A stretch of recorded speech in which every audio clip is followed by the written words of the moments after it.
அவர் ஒரு பகுத்தறிவாளர். அவர் அம்பேத்கரையும், பெரியாரையும் அவருக்கு ரொம்ப பிடிக்கும். அதனால அப்ப அந்த ஏரியால ஒரு அம்பேத்கர் சிலை அமைக்கிறதுக்காக ரொம்ப போராடிக்கிட்டு இருந்தாங்க. அது சம்மந்தமா ஏதாவது ஒண்ணு பஞ்சாயத்து வந்துகிட்டே இருக்கும். ஏன் திமுக வீழணும்? ஏன் மறுபடியும் நாங்க அதிமுகவோட கை குடுத்தோம்? அந்த அம்மா எவ்வளோ பெரிய தலைவர். எங்க தலைவர் எவ்வளோ பெரியவர்னா அவர் பேசுறது நான் பார்த்து வியந்த அரசியல் பேச்சுன்னு அதான் சொல்லலாம். முடியலடா நீ விட்டுருங்கடான்னு உட்கார்றாரு. இந்த பக்கம் கமல் சார் இருக்காரு. எல்லாம் பார்க்குறோம். இப்போ கூஞான சம்பந்தம் சார் அழைக்கிறாங்க. அவர் சார் என்ன பண்ணார், மேலே ஏறினார். ஏறி எல்லாம் கரெக்டுங்க இந்த விதியெல்லாம் சொல்லி எல்லாம் சுஜாதா அவர்களினுடைய எழுத்து நடையில் வரக்கூடிய நகைச்சுவை உணர்வை பற்றி பேச ஆரம்பித்தார். அப்படியே கொஞ்சம் கொஞ்சமாலாம் சிரிக்க ஆரம்பித்தாங்க. அவர் பேச திருமதி சுஜாதா அம்மா மனசு விட்டு சிரிக்க திடீர்னு ஒரு துண்டு சீட்டு கொண்டு வந்து நிக்கில் முருகன் வச்சாரு. பேச்சை முடிக்க சொல்கிறாங்களோ அப்படின்னு நாங்களாம் பார்த்தோம். அவரை பார்த்துட்டு சொன்னார், ஒன்றும் இல்லை, கமல் சார் துண்டு சீட்டு கொடுத்துருக்காரு, நீங்கள் இன்னும் சிறிது நேரம் பேசுங்கள். 2-3 நாள் சாப்பிடாம உண்ணாவிரதம்லாம் இருந்தேன். எவ்வளோ சீன்லாம் போடுறேன் நாங்கள். இல்லைம்மா நான் அந்த பொண்ணை லவ் பண்ணுறேன். நீ அந்த பொண்ணை லவ் பண்ண ஓகே, அதே பொண்ணை தான் கல்யாணம் பண்ணிப்பேன், நீ வாக்கு கொடுத்தியா அப்படின்னாங்க. நான் அப்படியே யோசிச்சு அதெல்லாம் எதுவும் கொடுக்கல. 2வது பையனுடைய பிறந்த நாளைக்கு நிறைய சிவகார்த்திகேயன் சார் செயின் போட்டார். அப்புறம் ஹிப்பாபாதி பிரதர் எடிட்டிங்கில் இருந்து அடித்து பிடிச்சி வந்தார். கொஞ்சம் லேட் ஆயிடுச்சு. எல்லாரும் சந்தோஷம். அவனை பார்த்துட்டு அவருக்கு சந்தோஷம். குட்டி பையன் வந்தான், வளர்ந்துட்டானே அப்படின்ட்டு, டேய் தம்பி இங்கே வாடா அப்படின்னாரு. அவன் அப்போதான் 1 வயசு பிறந்தநாள். அப்போதான் பேச ஆரம்பிச்சு. அப்படி திரும்பி நீ வாடா அப்படின்ட்டான். சம்மர் ஹாலிடேஸ் வந்தாச்சு, நம்ம ஜிடி ஹாலிடேஸும் வந்தாச்சு. GT holidays, south India's number 1 travel brand.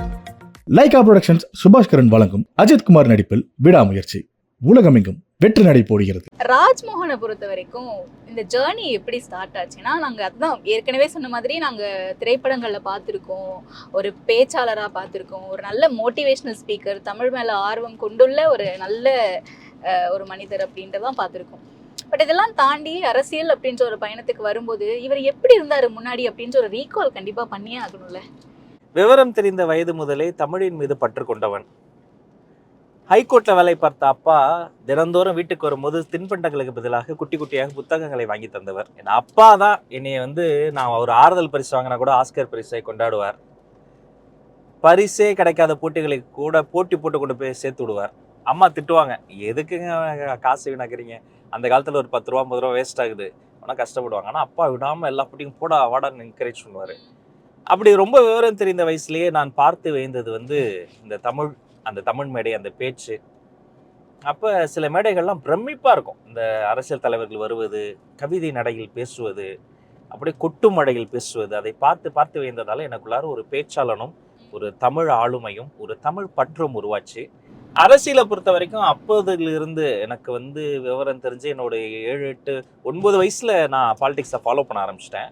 அப்போ 9 வயசுங்கிறது ரொம்ப யங் ஏஜ்ல சார். நான் எங்க அப்பா அம்மா கல்யாணம் ஆகி 9 வருஷம் கழிச்சு தான் பிறந்தேன். அப்பா ரொம்ப தீவிரமா அவரை பார்க்க யாராவது வந்துகிட்டே இருப்பாங்க. கம்யூனிஸ்ட் தோழர்கள் வருவாங்க. அப்புறம் அப்பா அந்த ஏரியால இல்ல அப்பா ஒரு ஹைகோர்ட்ல வேலை பார்த்த ஒரு செக்ஷன் ஆபீசரு. ஆனா அவருக்கு அவர் ஒரு பகுத்தறிவாளர். அவர் அம்பேத்கரையும், பெரியாரையும் அவருக்கு ரொம்ப பிடிக்கும். அதனால அப்பா அந்த ஏரியால ஒரு அம்பேத்கர் சிலை அமைக்கிறதுக்காக ரொம்ப போராடிக்கிட்டு இருந்தாங்க. அது சம்பந்தமா ஏதாவது ஒண்ணு பஞ்சாயத்து வந்துகிட்டே இருக்கும். அதை பார்த்து அங்கே ஏதாவது ஒரு பெண்களுக்கு ஏதாவது பிரச்சனைனா அப்பாட்ட முறையிடுவாங்க. அவர் உடனே அது காவல் நிலையத்தில் ஹெல்ப் பண்ணுறதா இருக்கட்டும், சட்டம் சார்ந்த உதவிகளை செய்து தரதெல்லாம் பண்ணுவாங்க. ஸோ அதை பார்த்து பார்த்து நான் ஃபஸ்ட்டு பார்த்து இந்த பொலிட்டிக்கல் ஃபீல்ட்னா அந்த 9 வயசில் the downfall of 91 to 96 ADMK term period இருக்குல்ல, ஜெயலலிதா அம்மான்ற ஒரு பெரிய ஆளுமையை அப்போ ஒரு பெரிய ஊழல் ஸ்கேம் எக்ஸ்போஸ் ஆகி அப்போதான் நான் பார்த்தேன் பாலிடிக்ஸ்னா என்ன அப்படின்னு பார்த்தேன். திரும்பி பார்க்குற பொழுது அடுத்த 5 வருஷத்துல அப்படியே ஒரு ஃபீனிக்ஸ் பறவையை போல அங்கேருந்து மறுபடியும் ஒரு கம்பேக் கொடுத்தாங்க அம்மா. ஸோ அதையெல்லாம் பார்த்து இப்போ இருக்கக்கூடிய இந்த அரசியல் என்பது எப்படி நடக்குதுங்கிற அந்த சதுரங்க வேட்டையை பார்த்து வியந்தேன். பின்பு நிறைய படித்தது, புத்தக திருவிழாக்களுக்கு சென்றது, பேச்சு போட்டிகளில் கலந்து கொண்டது, யுனைடெட் நேஷன்ஸுடைய எஸ்டிஜி கோல்ஸ் வரைக்கும் இன்றைக்கி நம்ம அதை பற்றி பேசுகிறோம்னு சொன்னால் நம்ம தேடி படிக்கிறது தாங்க. அந்த படித்ததை பல பேரோடு சொல்வதற்கான மேடைகள் அமைந்தது.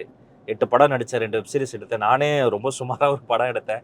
இது எல்லா நதி வழி பயணமும் இந்த கடலையை தொடுவதற்காக ஒன்று தான். ஓகே, பட் ஆனால் பேச்சாளரா இருக்கிறதுக்கு முன்னாடில இருந்தே நிறைய மேடைகளுக்கு போய் நிறைய பேர் பேசுறதை கேட்டிருக்கீங்கன்னு சொல்றீங்கல்ல, அந்த மாதிரி அரசியல் கருத்தரங்குகளுக்கு, அரசியல் பயிலரங்குகளுக்கு போயிருக்க வாய்ப்பு இருக்கு. அப்ப எந்த தலைவரை பார்த்து வியந்திருக்கீங்க? நாஞ்சில் சம்பத்தன்னு ரொம்ப கடுமையாக அப்போ தான் பல்லாவரம் பொதுக்கூட்டத்தில் பேசிட்டு போயிருந்தேன் ஜெயலலிதா அம்மாவை பற்றி.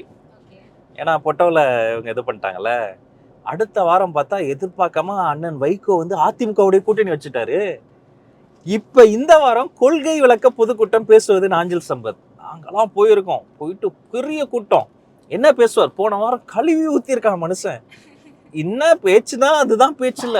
அப்படி திட்டு. இப்ப இந்த வாரம் கூட்டணியை வச்சோன்னு சொல்லணும். மேல ஏறினாரு.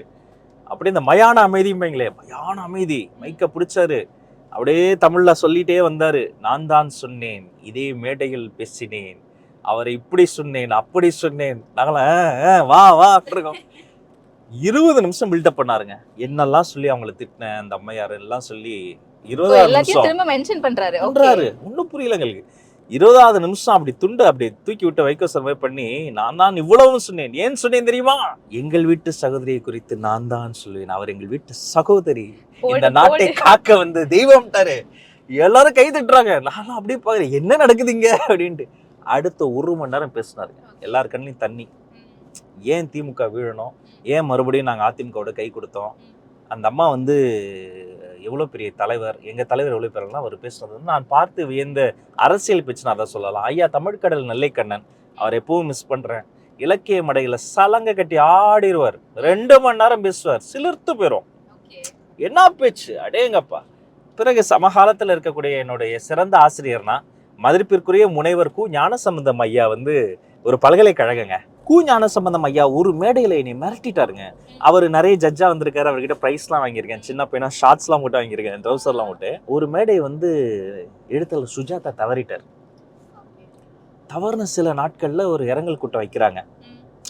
அங்க கமல் சார் வந்திருக்காரு, வசந்த் சார் ஏற்பாடு பண்ணியிருந்தாரு, இயக்குனர் வசந்த், பாலகுமாரன் வந்திருக்காரு, எல்லாரும் மிஸ்ஸஸ் சுஜாதா வந்திருக்காங்க. எல்லாரும் பேச பேச மிஸ்ஸஸ் சுஜாதா இன்னும் கஷ்டமா வராங்க. இப்போ நான் அந்த ஓரமா நின்றுகிட்ட அந்த ஃபங்க்ஷனை அட்டன் பண்ணேன். நான் இப்போ ஊடகவியலாளர் இருக்கேன். அப்போ பாலகுமாரன் சார் வந்து கூப்பிட்றாங்க. அவர் எழுந்து மறுபடியும் உட்காந்துட்டார். அவர் கண்ணீர் பொல பொல பொல பொலன்னு கொட்டுது. முடியலடா நீ விட்டுருங்கடான்னு உட்கார்றாரு. இந்த பக்கம் கமல் சார் இருக்கார். எல்லாம் பார்க்குறோம். இப்போ கு ஞானசம்பந்தம் சார் அழைக்கிறாங்க.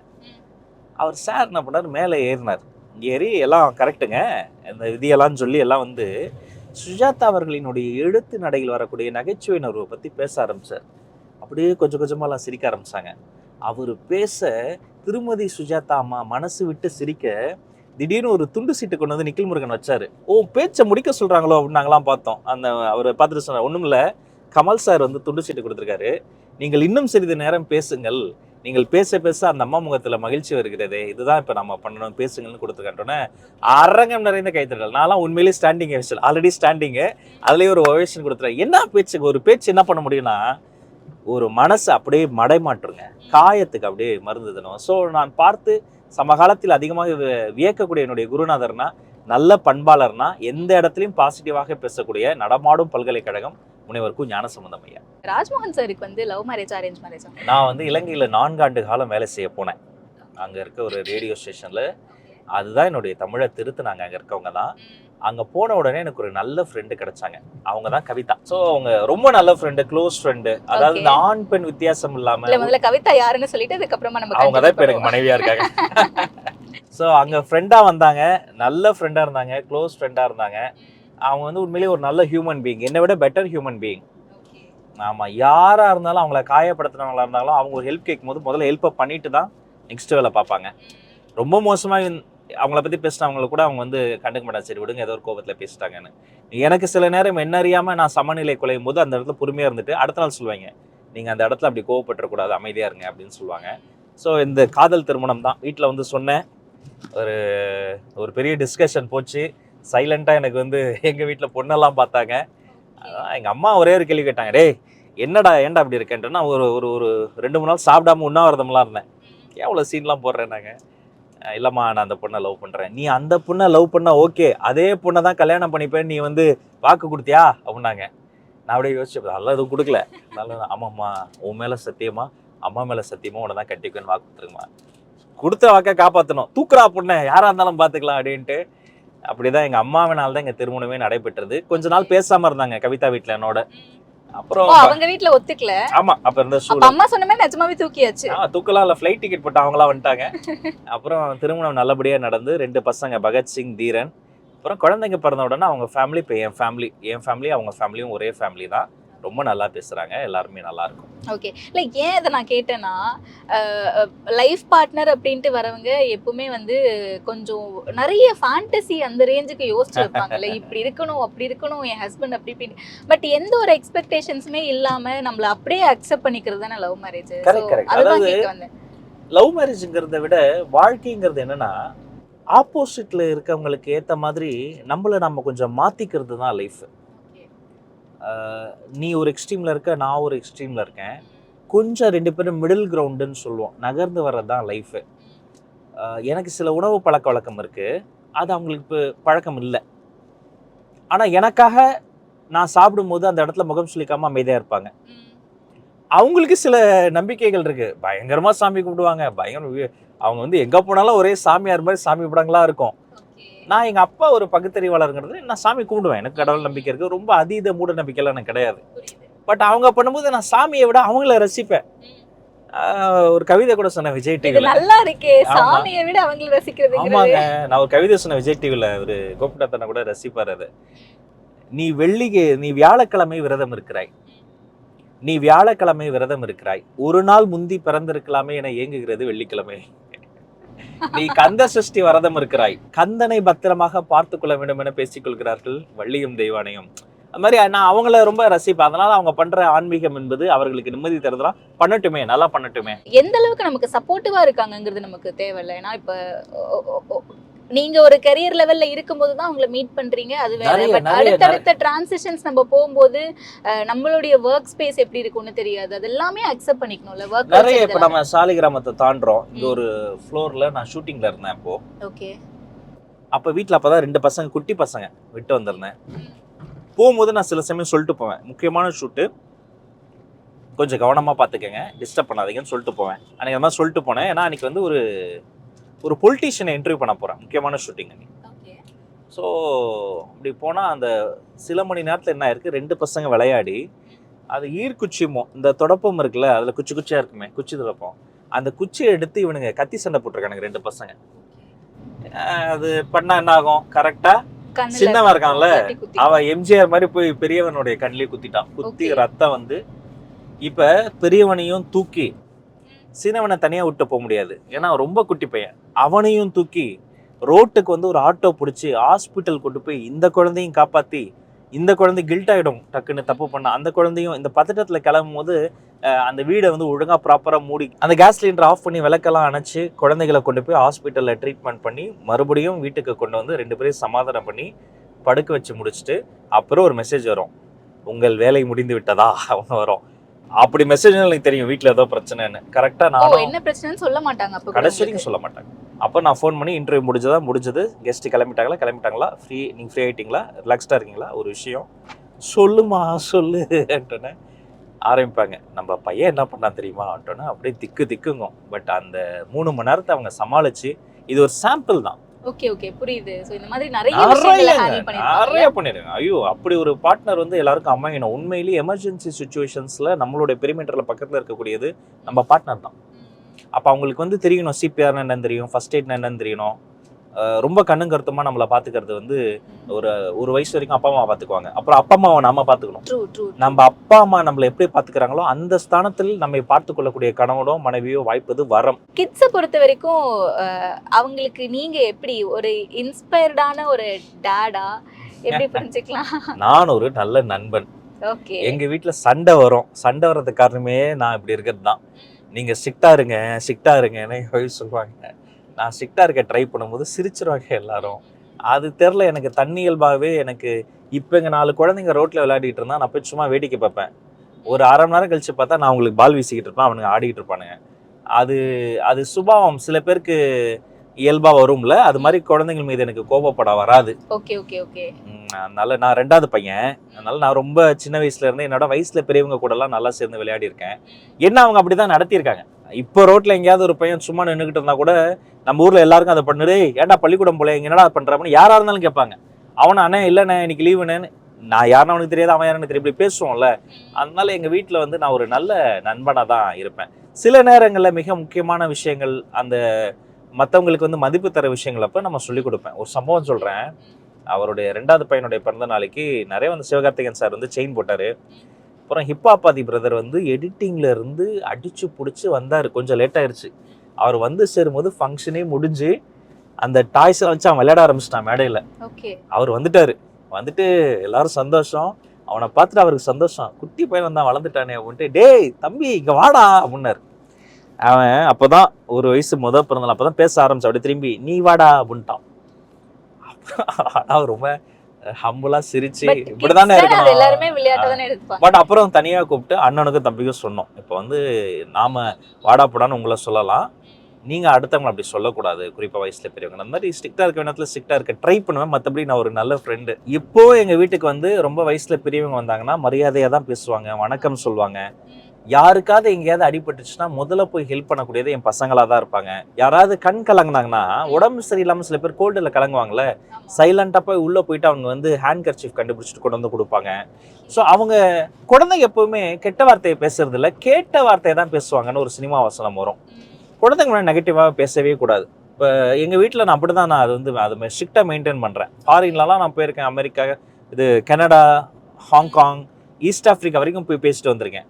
அங்கெல்லாம் குழந்தை பிறந்தா என்ன தெரியுமா பண்ணுவாங்க, சார் எங்களுக்கு வந்து குழந்தை பிறந்திருக்கு சார், ஒன்று வருங்கால செனட்டர் பிறந்திருக்காரு அப்படின்னு ஹாப்பியாக ஆரம்பிப்பாங்க. நம்ம ஆளுங்க சொல்லும் போதே ஒரு நகைச்சுவைக்கு என்ன சொல்லுவாங்க, எனக்கு கொல்லி போட புள்ள பிறந்துச்சு, மாப்பிள்ள கடைசி காலத்தில் பிச்சத்து கூட காப்பாற்றிடுவானா நம்மள. டே ஏன்பா சொல்லும் போதே ஏன்பா நெகட்டிவாக சொல்கிறீங்க, பாசிட்டிவ். காலைல எழுப்பும் போதே பாசிட்டிவாக எழுப்பணும். இப்போ இது ஒரு குட்டி பாப்பாவை எங்கேயாவது நீங்கள் ஒரு கடைக்கு போக பாருங்க, அது உங்களை பார்க்குது, செல்ல குட்டி தங்கம் வாங்க அப்படின்னா வரும், ஏய் இங்கே வா என்ன பண்ணுற அப்படின்னா வராது, மூஞ்ச திருப்பிக்கும். இது மாதிரி எழுப்பும் போது காலையில் நீங்கள் வந்து தங்கமே சிங்கமே எந்திரிப்பா, என்னப்பா இன்னொரு 5 மினிட்ஸா, சரி தூங்கிட்டு எந்திரின்னா சீக்கிரம் எந்திரிக்கணும், இப்படி எழுப்பணும். எப்படி எழுப்புறோம் நம்ம, எருமா மாடு எனக்குன்னு வந்து எவ்வளவு நேரம் தூங்குற, எனக்குன்னு வந்து பிறந்திய, பக்கத்து வீட்டு பையனை பாரு, நீ இன்னும் இப்படி இருக்கிய, நீ எல்லாம் வளர்ந்து இன்னும் அப்படி சொல்லவே கூடாது. ரொம்ப பாசிட்டிவாக காலையில் ஒரு நகைச்சுவையில் ஆரம்பித்து ஒரு ப்ரேயரில் டேவை ஸ்டார்ட் பண்ணி அன்று இரவு முடியும் போது ஒரு குட்டி ஸ்டோரியை சொல்லி சிரிக்க வச்சு அவங்க கிட்ட பேசி அப்படிதான் ஒரு ப்ரேயரில் தான் எங்களுடைய டே வந்து க்ளோஸ் ஆகும் 99%. Okay okay okay. ஸோ இது வந்து பசங்க உங்களை பார்த்து வளர்ந்த விதம், நீங்க அவங்களுக்கு எந்த வகையில இன்ஸ்பயர் ஆயிருக்கீங்க அப்படின்ட்டு. அண்ட் உங்களோட இன்ஸ்பிரேஷன் யாரு, அப்பா தானா இல்ல அதை தாண்டி நிறைய பேர்? அஃப்கோர்ஸ் அப்பா வந்து என்னுடைய கடவுள். நிறைய இப்போ நான் உங்ககிட்ட இருந்து எதாவது கற்றுக்க முடியுமான்னு நான் அந்த ஒரு ஸ்டூடெண்ட் இன்ஸ்டிங்க்லேயே தான் எப்பயுமே இருப்பேன்.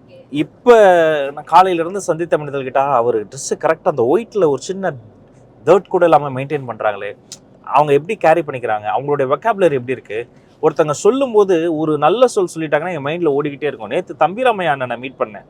தம்பிராமையா அண்ணன் வந்து ஒரு கடல். அவர் நடிப்புனா ஒரு பக்கம் பண்ணுவார், டைரக்ஷன் ஒரு பக்கம் பண்ணுவார், தமிழில் பூந்து விளையாடுவார். நேற்று அவர் வந்து பேசும்போது ஒரு வார்த்தை சொன்னார். அந்த வார்த்தை வந்து வாழ்க்கை அப்படின்ற ஒரு வார்த்தைக்குள்ளார ஒவ்வொரு விஷயத்தையும் பிரிச்சுனா வாழ்க்கைங்கிறதுக்குள்ள முதல் வார்த்தை வா, பரவாயில்ல என்னவா இருந்தாலும் பார்த்துக்கலாம், வா மேலே வா, வாழ்ந்துரு என்னன்னாலும் பரவாயில்ல, சர்வே பத்துரு. இப்போ அந்த ஈழு எடுத்துருங்க, அதில் வந்து வாக்கு வாகைன்னு வரும், வாகை நம்ம ஜெயிக்கிறது இல்லையா, வெற்றி. இப்படி வாகை மலர் இருக்கு, வாழ்க்கைன்ற ஒரு வார்த்தை வச்சு கட கட கட கடன்னு அடிச்சாரு. அப்புறம் போய் கையை பிடிச்சிக்கிட்டான்னு என்ன பேச்சாளர்பாங்க, பேச்சாளர்களுக்கு பிடித்த பேச்சாளர் நீங்க, நல்ல வேலை நீங்க சினிமாக்கு போயிட்டீங்க, பேச்சு துறைக்கு வரல, நாலாம் பொழைச்சிட்டேன் அப்படின்னா அவர் மைண்ட் வாஷ் நினைச்சிருக்கு. நல்ல வேலை இவன் சினிமாவிலே இல்லை, பேச்சு துறைக்கு போயிட்டா, நாங்க தப்பிச்சிட்டோம், இவன் இல்லைன்னா இவன் குடும்பம் பார்த்துருக்கணும் அவர் நினைச்சலாம். ஸோ என்னன்னா யாரா இருந்தாலும் அவங்க கிட்ட இருந்து நம்ம என்ன கத்துக்கலாம், என்ன புதுசா கத்துக்கலாம், அவங்க கிட்ட இருந்து எப்படி இன்ஸ்பயர் எல்லாம் நான் யோசிச்சுக்கிட்டே இருப்பேன். சந்திக்கும் மனிதர்கள் எல்லோருமே அவர்களிடமிருந்து பெற்றுக்கொண்டு எதையாவது சிந்திக்க முடியுமா தான் நான் பார்ப்பேன். சம்மர் ஹாலிடேஸ் வந்தாச்சு, நம்ம ஜிடி ஹாலிடேஸும் வந்தாச்சு. GT holidays, south India's #1 travel brand. Lyca productions Subaskaran வழங்கும் அஜித் குமார் நடிப்பில் விடாமுயற்சி உலகமெங்கும் வெற்றி நடை போடுகிறது.